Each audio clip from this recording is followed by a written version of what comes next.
Alors désolé de te l'apprendre, mais si t'élèves des reptiles ou des amphibiens, bah tes animaux ils sont pas sauvages. C'est des produits d'élevage. C'est un peu comme une poule mais avec des dents dans ce cas-là. Et tout le temps, je suis obligé de faire des comparaisons d'enculés, c'est juste, je pourrais fermer ma gueule, mais non, faut que je parle. Et dire que ton animal c'est un produit d'élevage, c'est pas grave, c'est pas une insulte, c'est juste un fait.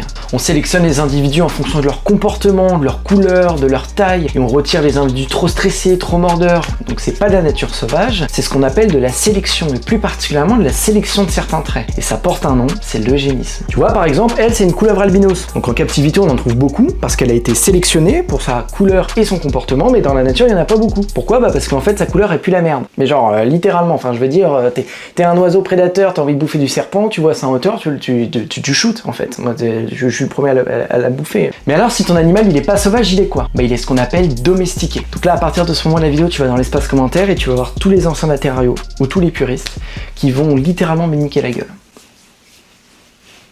Soyez gentils s'il vous plaît. Parce que la domestication, c'est pas juste je l'appelle et il vient. C'est une reproduction contrôlée, une sélection de certains traits, une dépendance à l'homme et une transmission de tout ça sur plusieurs générations. Tu vois, ça c'est Lison, c'est un python royal. Et elle a pas vu la brousse depuis un bout de temps, mais ses ancêtres aussi d'ailleurs. Et en fait, elle est née dans un rack, elle est nourrie au congèle, elle est habituée à mon odeur, à mes mains moites. Et je pense que si je la lâche dans la nature, il y a une grande chance qu'elle meure en 3 jours. Sûrement à cause des gens du voyage d'ailleurs. Je suis pas sûr de cette blague. Des fois je tente des trucs. Et tu vas me dire, ouais Marius, les serpents ça mord. C'est vrai. Mais c'est parce que la domestication, ça supprime pas les instincts, ça modifie les fréquences. Un serpent qui mord, c'est comme un chien qui mord, c'est normal. Parce que t'as l'impression qu'un chihuahua qui mord, c'est sauvage, quoi.